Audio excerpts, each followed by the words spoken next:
And holy crap, this is the thing that has completely changed the game for me in regards to YouTube.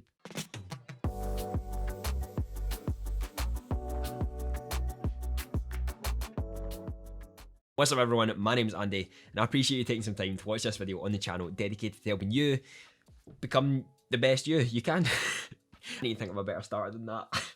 Today we're talking the first video about 2021 and 5 tips that you need to know going into 2021, whether you're going to be starting a YouTube channel or whether you have started one and are just wanting tips that you need to know going into this next year. If you'd like to check out any of my social medias, they're all down below. I would love to have you a part of the family. I post mainly on Instagram, informational and educational content related to social media and mindset. So if that's something that interests you, I would love to have you there and have a chat. Right, enough wasting your time. Let's get into it. The first one I'm going to talk about is understanding the flow of your videos. Now, what I mean by this is talking about the retention of the people who are watching. If you look at your analytics, or if you haven't started yet, I know you won't have this, but what happens with most of your videos is that people will start off and then in the first 30 seconds or so, there'll be a massive drop off of people who don't watch this video.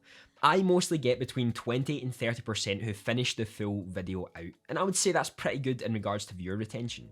But you can learn a lot from your analytics when you realise how much you fluff on every single time you start your video. I see creators who start their video off with 2.5-minute intros before they're even getting into it. Now by this point, most are going to leave, especially if you don't have a very built up audience beforehand. This is why you need to make sure to try to give as much value as you possibly can at the start and sort of keep that flow going as the video goes along. Now you'll see at the start of this video, I teased a little bit of some of the things that I talk about in here, got straight into the intro, told you a little bit of what this channel is and then where you can find me and then into the video. I do this intentionally because I used to fluff on for a long time and just wasted people's time from coming onto the video. They want to find out what you've promised from your title and your thumbnail.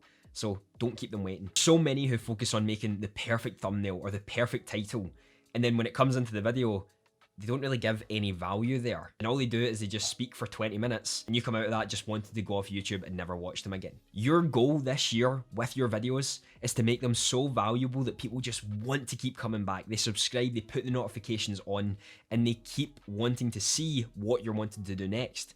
And by the way, if you're really enjoying the videos and hit that like button, that would mean so much. So a few quick things I'm going to add on to this, just to help you out massively. These are things I've learned and seriously they've changed the game for me. When you're ending your video, don't explicitly say you're ending, this is the end of the video. Speak about other videos that you have. If you've enjoyed this video, maybe you can check out this playlist that can help you learn X, Y, and Z.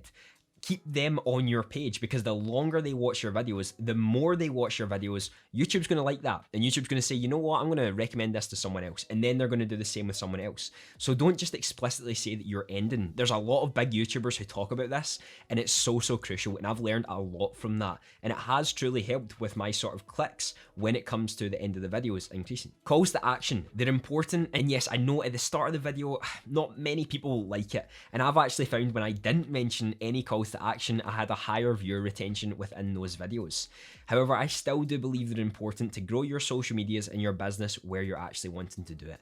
So if you're really keen on making calls to action, either make it right at the start and then somewhere in the first sort of 25% of your video to maybe somewhere else. This is because most of the people will still be on the video at that point. And then just leave it out. You can mention it here and there with just really quick things when someone implements it really easily into the flow of the video, and then that's about it. Don't bombard people with calls to actions.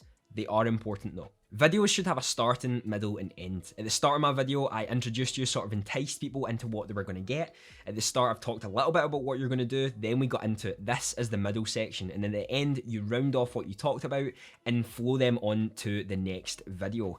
Don't just sort of have no structure at all, as it will just really go everywhere. People will be confused with what you're doing and then not really enjoy the content, even if you're creating extremely valuable stuff. Okay, the second one is upload defaults.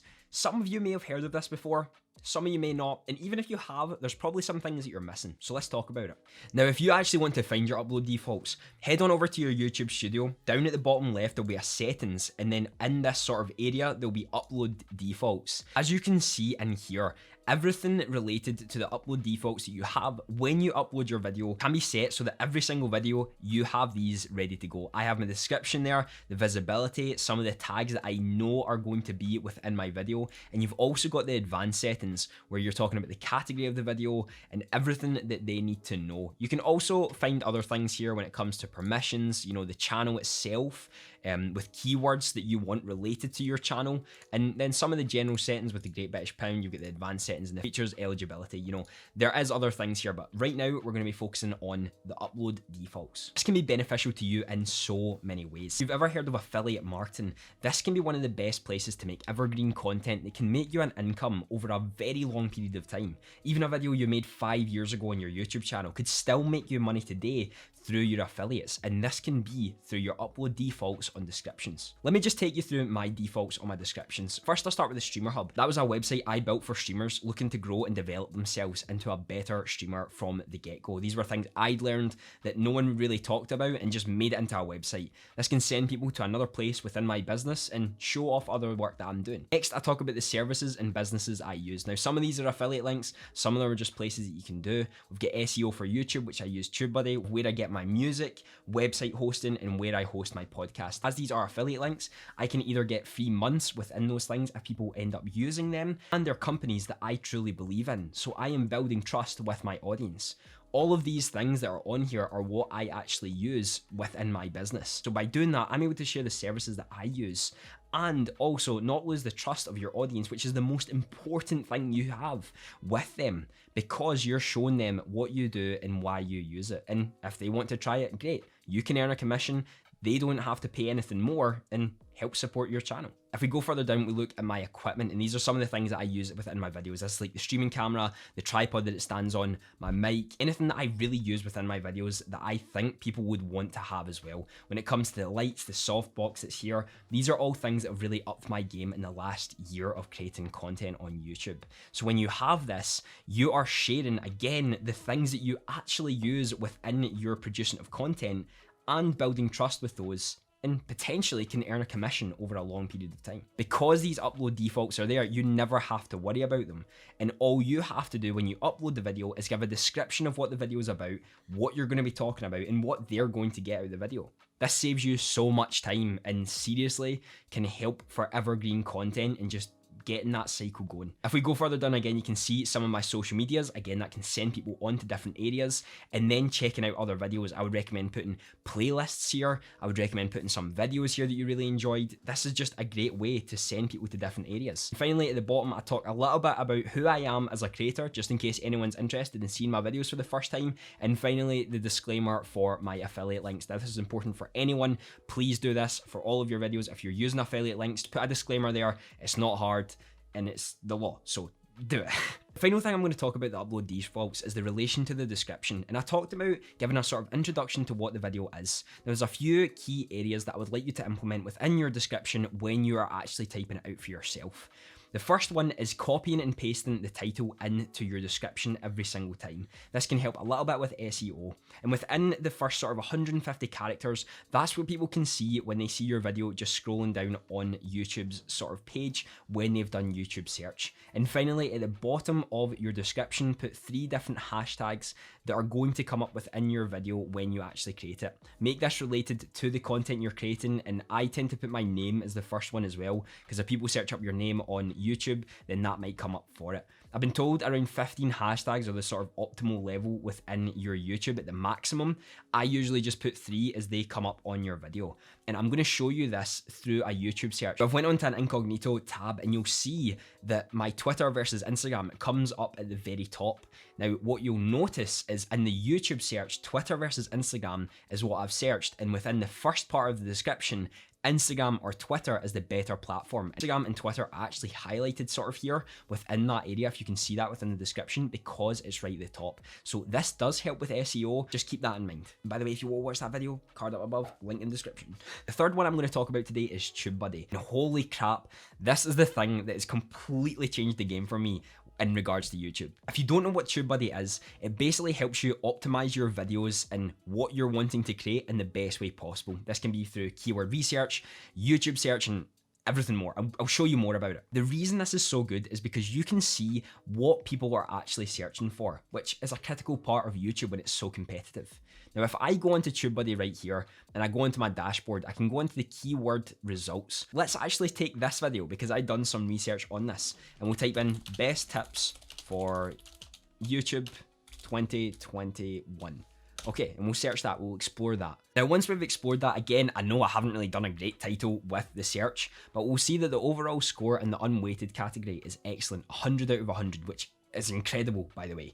The search volume is high, the competition unweighted is good, and the optimization strength is really good as well. So there's 13.6 million videos in search results. There's a lot, of course there is. Now, if we click on the weighted section up here, this is basically comparing our YouTube channel with the others. So if we were to put out a video, would it work for us, or are we maybe not big enough yet to really make that much of an impact and get on to a good place in the search results? Now, again, with the weighted, we see it's really, really good, and that we can actually make an impact here by creating this video, hence why you're seeing it right now. For random search sake, I searched up comedy on keyword, and it shows you right here that it's 10. It's nothing. There's a lot of search volume, the competition is fierce, and the optimization strength is good. There's a lot of searches for it, and because comedy is such a wide area, my channel just wouldn't make an impact on it. And this is where you can decide what videos you're going to make and what are actually going to be the most impactful for your channel. Other things you can use here is web searches, video searches, what other people search for, the common video tags that people use. And the amazing thing about Tubebuddy as well is it helps with all of this stuff. If you go onto your videos, you can actually see a sort of checklist that Tubebuddy give you to have the best practices within it. There's 12 different best practices you can see here that Tubebuddy give you to really optimize your video and what it's going to hold. And when you're going down to your tags as well, Tubebuddy can help you with the tags that you're using. Yes, YouTube have quite a good one, but Tubebuddy again recommending the best tags that are relevant to you, helping your video be optimized in the best way possible. How can that not be any better to really stand out in 2021? This is the strategy I'm going to be using in 2021, and I'm going to be comparing this next year when I really start to optimize everything that I'm doing and why I am doing it. And I am sure that Tubebuddy will be a massive stepping stone in doing so. Now, I'm affiliated with Tubebuddy, and if you'd like to use my code, it helps support the channel and helps me create the content that I'm doing right now, and you also get an incredible service. I would honestly recommend Tubebuddy to everyone, and even if I wasn't affiliated with them, I would 100% be recommending them because they have helped me optimize so many videos that I was just going to put out for no reason. Instead, I looked at Tubebuddy, seen the best titles that I could use for it, seen what was going to make me stand out, and done that, and it has helped massively in the long run. All the links are down below, and Tubebuddy will be there as well. I would highly recommend using it if you're someone who wants to get into YouTube.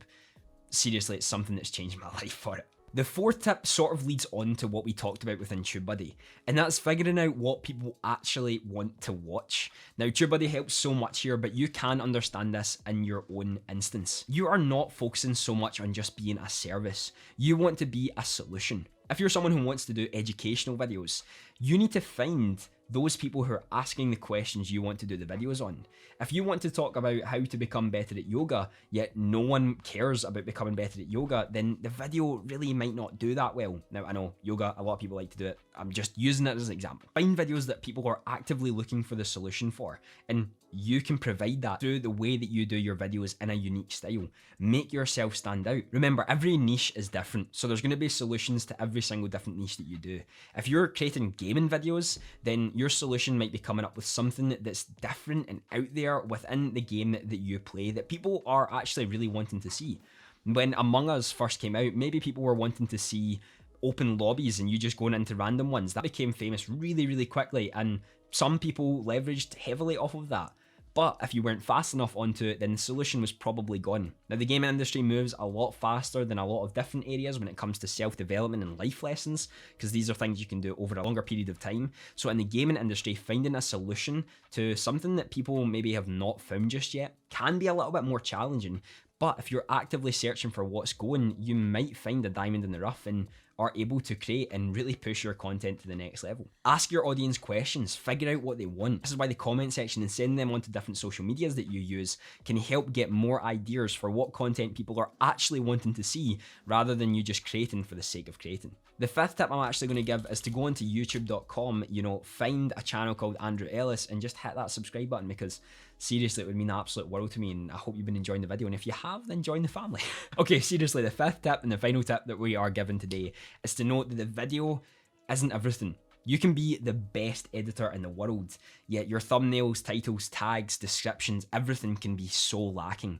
Now yes, for some people, this can work fantastic. Those who have built this incredible foundation for their community could probably upload anything and get millions of views. We've seen this for the likes of the Sidemen getting massive views when it comes to Among Us, but if someone with 100 subscribers done an Among Us video, it's probably not going to do the same. This is why in such a competitive market, people always say, oh, it's too late to start YouTube. You can never start a YouTube channel now. The reality of it is, yes, the competition is getting more fierce. That just means you need to figure out a way to stand out and solve a solution that other people don't. If you had a way to optimize your video better, why would you not do this?